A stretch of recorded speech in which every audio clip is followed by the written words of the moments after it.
পরপর 3 দিন এই ময়না তদন্তকারী চিকিৎসককে জিজ্ঞাসাবাদ করা হচ্ছে। এর আগে তিনি বিস্ফোরক অভিযোগ করেছিলেন, বলেছিলেন যে সেদিন দ্রুত ময়না তদন্ত না হলে রক্তগঙ্গা বইয়ে দেওয়ার হুমকি দেওয়া হয়েছিল। কি বলেছিলেন অপূর্ব বিশ্বাস, শোনাবো।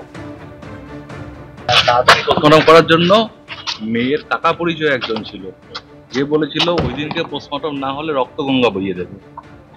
বাড়ির লোককে বলেছিল তাড়াতাড়ি করতে, পেপার আসাতে দেরি হওয়ার জন্য পোস্টমর্টম একটু দেরি হয়েছিল। বাড়ির লোক থেকে প্রেসার করা হয়েছিল ওই দিন পিএম না হলে রক্তগঙ্গা বয়ে যাবে। এক্স কাউন্সিলর বলে একজন কেউ ছিলেন, নাম বলতে পারবো না। এক্স কাউন্সিলর বলেছিলেন? হ্যাঁ, ওনার বাড়ির বলেছিলেন, আমাকে বলেছিলেন, ওনার রিলেটিভ একজন কেউ, নট ব্লাড রিলেটেড, মেবি বাইরের কেউ, বাইরের লোক। আচ্ছা, বলেছিলেন পোস্টমর্টম ওই দিনই করতে হবে, ওই দিনই করতে হবে, ওই দিনই করতে হবে। মানে উনি কি এখানকার না ওই ওনাদের বাড়ির? ওনাদের বাড়ির ওখানকার এক্স কাউন্সিলর। ঠিক আছে, থ্যাংক ইউ। পরপর 3 দিন রবিবার থেকে তারপর ফের আজ ডেকে পাঠানো হয়েছে ময়না তদন্তকারী চিকিৎসককে সিজিও কমপ্লেক্সে, জিজ্ঞাসাবাদ করা হবে। আপনারা শুনলেন গত রবিবার বলেছিলেন যে তিনি ওই দিন পোস্টমর্টেম না হলে রক্তগঙ্গা বয়ে যাবে। যদিও পাল্টা পানিহাটির প্রাক্তন কাউন্সিলর সঞ্জীব মুখোপাধ্যায় বললেন অপূর্ব বিশ্বাসকে তিনি চেনেন না। দেখাবো। ওই দিন পিএম না হলে রক্তগঙ্গা বয়ে যাবে। এক্স কাউন্সিলর বলে একজন কেউ ছিলেন, নাম বলতে পারবো না। এই ভদ্রলোক কেন বললেন ওনাকে আমি দেখিনি বা চিনি না। এই ভদ্রলোক যে নিজে পোস্টমর্টম করবেন সেটাও তো আমি জানি না। আমি বললাম আর হয়ে গেল। সরকারি হাসপাতালে কর্মরত তরুণী চিকিৎসককে ধর্ষণ, খুন, তারপর সেই হাসপাতালে তাড়াহুড়ো করে ময়নাতদন্তের অভিযোগ।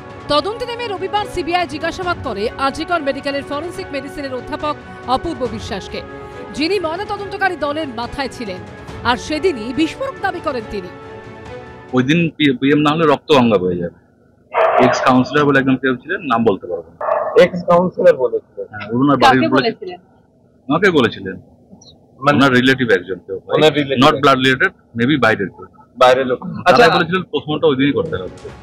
এরপরই সোমবার শুভেন্দু অধিকারী সোশ্যাল মিডিয়ায় দাবি করেন যার কথা ময়নাতদন্তকারী চিকিৎসক অপূর্ব বিশ্বাস বলেছেন তিনি সঞ্জীব মুখোপাধ্যায়, পানিহাটি পুরসভার প্রাক্তন কাউন্সিলর। সঞ্জীব মুখোপাধ্যায় নিহতের আত্মীয় না হয়েও শ্মশানের নথিতে সই করেছিলেন। সোশ্যাল মিডিয়া পোস্টে এমন দাবিও করেন বিরোধী দলনেতা। আমি কিন্তু ওর বাবারই গাড়িতে উঠে গেছি শ্মশানে, আর আমার কাছে যে ব্যাগটা ছিল, যে কাগজপত্রগুলো হয়েছিল ওইখানে হাসপাতালে বা থানাতে, তার সব কপিগুলো আমার ব্যাগে ব্যাগে রাখা হচ্ছিল। ওদের ওই বলে দাদা কাগজটা নিয়ে যেতে হবে, ওই বার্নিংহাটের কাগজটা। তো ওই বার্নিংহাটের কাগজে লেখা আছে সংবাদদাতার নাম, মানে কে নিচ্ছে রিসিভ করে ওটাকে সংবাদদাতার নামটা। তো আমি ওটাকে অন্যান্য কাগজগুলো যেরকম সকাল থেকে করেছি সেরকমই আমি ওটাকে রিসিভ করলাম। তো ওর বাবাকে নিয়ে আমি তখন বেরিয়ে চলে আসলাম। বেরিয়ে এসে টালা থানাতে এফআইআর করছি, লিখছি, দেরি হচ্ছে। ওইখান থেকে ফোন আসলো পোস্টমর্টম হয়ে গেছে। খুব সম্ভবত ওর বাবাকে ফোন করেছিলেন হচ্ছে বৌদি, মানে ওনার মা, আর আমাকে ফোন করেছিলেন সোমনাথ দে, যে আমাদের যে কাউন্সিলর ছিলেন, সে ওখানে ছিলেন। আর আমি কি করে জানবো উনিই সার্জন অটোপসির। সিপিএম এর তরফে জানানো হচ্ছে 2013 সাল পর্যন্ত সঞ্জীব মুখোপাধ্যায় সিপিএম এর কাউন্সিলর ছিলেন। 2018 সালে তৃণমূলে যোগদান করেন।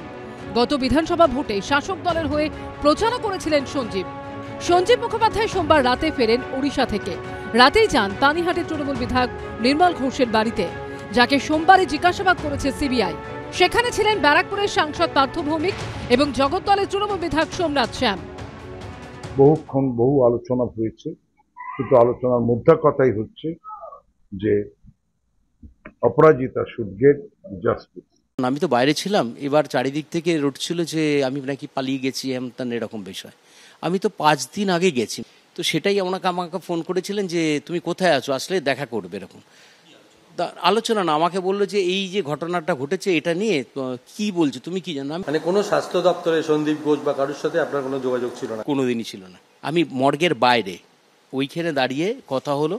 আর একবার যখন বডিটা বের করছে তখন আমি আর ওর বাবা টালা থানা থেকে আসলাম, যে ওরা ভেতরে গেলে তারপরে হুড় করে সব বেরিয়ে টেরিয়ে নিয়ে ওইদিকে দৌড়ে চলে গেল। তাহলে আমি যদি হুড়োহুড়ি করি তা আমি সবার শেষে ওখান থেকে বেরোবো কেন বাড়ির লোকের সাথে?